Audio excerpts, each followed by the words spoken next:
ನಿಜವಾಗಿ ಭಾಳ ಸಂತೋಷ ಆಯ್ತು ನನಗೆ. ಯಾಕಂದ್ರೆ ನಾವು ಮರೆತು ಬಿಟ್ಟಿದ್ವಿ. ಅವ್ರು ಯಾರು ಏನನ್ನು ಗೊತ್ತಿಲ್ಲ, ಎಷ್ಟೋ ಮಂದಿ ಗೊತ್ತಿಲ್ಲ, ಇನ್ನೂ ಗೊತ್ತಿಲ್ಲ. ಆ ಪುಣ್ಯಾತ್ಮ ಅದಂತೇಳಿ ನಾವು ಬದುಕಿವಿ. ಎಲ್ಲರೂ ಹೋಗು ಹೊಳಕೊಟ್ಟೇವ್ರು ಅದಾರ ಅಂತ ನಾವು ಬದುಕಿವಿ. ಜೇರ ಕಟ್ಟು ನಾವು ಇದ್ದಿಲ್ಲಪ್ಪ ನಮ್ಮನ್ನ ಯಾರು ಕೇಳ್ತಿರ್ಲಿಲ್ಲ, ನಾವು ಯಾರು ಗೊತ್ತಾಗ್ತಿರ್ಲಿಲ್ಲ. ಅಂಥ ಪುಣ್ಯಾತ್ಮ ಹುಟ್ಟಿ ಭಾಳ ಕಷ್ಟಪಟ್ಟು ಉಪವಾಸ ವನವಾಸ ಬಿದ್ದು ಏನು ಭಾಳ ತೊಂದರೆ ಅನುಭವಿಸಿ, ಚಿತ್ರಹಿಂಸೆ ಅನುಭವಿಸಿ ದೊಡ್ಡ ಶ್ರೇಷ್ಠವಾದ ಗ್ರಂಥಗಳು ಬರೆದ ಪುಣ್ಯಾತ್ಮ. ಇವತ್ತು ಏನಾದರೂ ವಚನಗಳು ಕಂಡ್ರೆ, ಇವತ್ತೆಲ್ಲ ಇವತ್ತು ಬಸವ ಸಾಹಿತ್ಯ ಕಂಡ್ರೆ ಇದು ಎಲ್ಲವೂ ಅವೊಂದು ಋಣ ಇದು.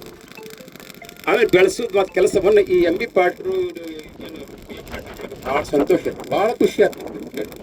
ಯಾಕೆ ಸಂಸ್ಮರಣೆ ದಿನ ಯಾರು ಗೊತ್ತೇ ಇಲ್ಲ. ಇವತ್ತು ಅವ್ರು ನೆನಪಿನ ಸಲುವಾಗಿ ಈ ಕೆಲಸ ಮಾಡಲ್ಲ. ನಿಜವಾಗಿ ಧನ್ಯವಾದಗಳು. ಅವ್ರ ಮೊದಲು ಈ ಕೆಲಸ ಮೊದಲು ಆ ನೆನಪನ್ನು ಅವ್ರು ನೆನಪು ಮಾಡಿಕೊಟ್ಟಾರಲ್ಲ, ನೆನಪು ಹಾರಬಾರ್ದು. ನಾವು ಯಾವ ನಮ್ಮ ತಂದೆ ನೆನಪು ಹಾರಬಾರ್ದು, ನಮ್ಮ ಧರ್ಮದ ಗುರು ನೆನಪು ಹಾರಬಾರ್ದು, ನಮ್ಮ ಅಮ್ಮದಿ ಯಾವ ನೆನಪು ಹಾರಬಾರ್ದು. ಅಂಥ ಕೆಲಸ ಮಾಡಿದ ಪುಣ್ಯಾತ್ಮನೆಂದು ನೆನಪು. ಇವತ್ತು ಏನಾದರೂ ನಾವು ಕಲ್ತಿದ್ರೆ, ಊಟ ಮಾಡ್ತಿದ್ರೆ ಅವ್ರ ಋಣ ನಾವು. ಇವತ್ತು ಎಲ್ಲ ಈ ಬಿಜಾಪುರದಾಗ ಎಷ್ಟು ಬೆಳೆಸ್ಯಾರಲ್ಲ ಇವ್ರು, ಪಾಪ ಪುಣ್ಯಾತ್ಮ, ಇವ್ರ ತಂದೆ ಇವ್ರ ಅಜ್ಜ ಎಲ್ಲರೂ, ಅದೆಲ್ಲ ಅವ್ರ ಕೊಡುಗೆ. ಯಾರ್ದು ಅಳ್ಕಟ್ಟು ಪುಣ್ಯ. ಅವರ ಮಾರ್ಗದರ್ಶನದಲ್ಲಿ ಅಜ್ಜ ತಂದೆ ಈ ಮಗ ಏನು ದುಡ್ಯಾಕತ್ತಾರಲ್ಲ ಅದೆಲ್ಲ ಅವ್ರು. ನಾವು ಇವತ್ತೇನು ಇಷ್ಟೆಲ್ಲ ಭಾಳ ಸಾಲಿ ಕಲ್ತೀವಿ, ಭಾಳ ಕಲಿಯಾಕತ್ತೀವಿ ಅಂತಂದ್ರೆ ಅವ್ರ ದಿನದಲ್ಲಿ ಅಂಥ ಪುಣ್ಯಾತ್ಮರ ಸಂಸ್ಮರಣೆ ದಿನ ಇವತ್ತು ಮಾಡಿರಲ್ಲ. ಭಾಳ ಒಳ್ಳೆ ಕೆಲಸ ಮಾಡ್ಕೊಂಡು.